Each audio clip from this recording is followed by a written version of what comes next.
on the basic of this tutorial, you have to create one guitar track. You name it guitar, of course, and then you insert a KeyRoV plugin I'm talking about. This is my favorite autotune KeyRoV. So you insert a KeyRoV plugin first before you insert an amp and impulse response, guitar amp. That's this. By default, KeyRoV, you go to the setting, you're clicking on the gear, and due to MIDI port, you're setting to 0. You can set to every port you want, but by 0, because when you insert, I will explain how 0. This is really the simple way. So you right-click on the gear. So to control the pitch shifting of this the KeyRoV, you have to insert MIDI out plugin right there, and of course MIDI out plugin work with the part 0 by default.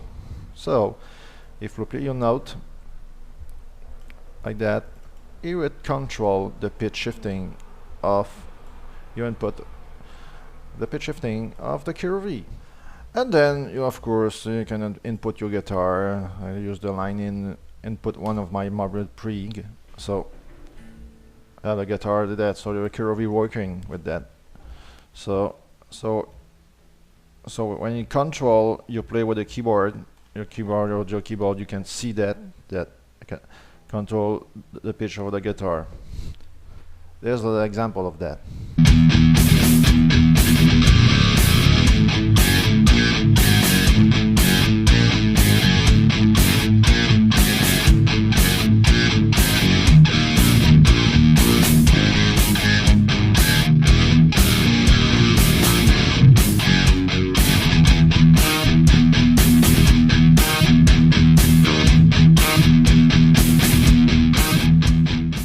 Okay, on the KeyRoV, it's important to let the MIDI on, the scale, put it off. Mono effects is the autotune will autotune exactly the exact note striking and with the exact octave striking. With the short, it plays the same octave as the original note striking on the guitar. Of course, you can decrease the speed to 50%. Master volume is controlled with the volume of MIDI out, so you leave it to 50% like that. So if you play with the volume of MIDI out, you play the volume with KeyRoV, well, the bad surprise. So MIDI out control exactly the KeyRoV pitch, master volume. With that, you turn the bass bypass off. You have two voice of autotune, so you can use one voice. Important to preserve the format, because it would do a bad pitch effect. It would do it more natural as possible. So you have one channel to autotune. You have, so of course, a second channel to autotune.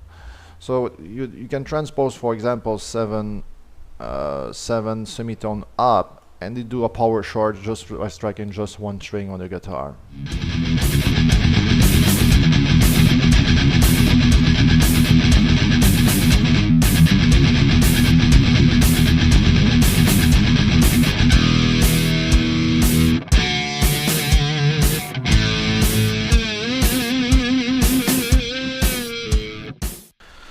First method, you can use your own score. For example, you take a MIDI out and do a pattern, do piano roll, and then you plot exactly the note you want the guitar auto pitch. Of course, if you do only note you draw in, you have just to strike your strings, but it is really too lazy.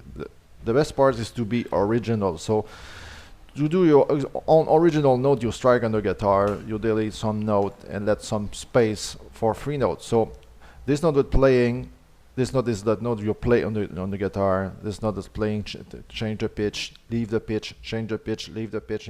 There's an example of that.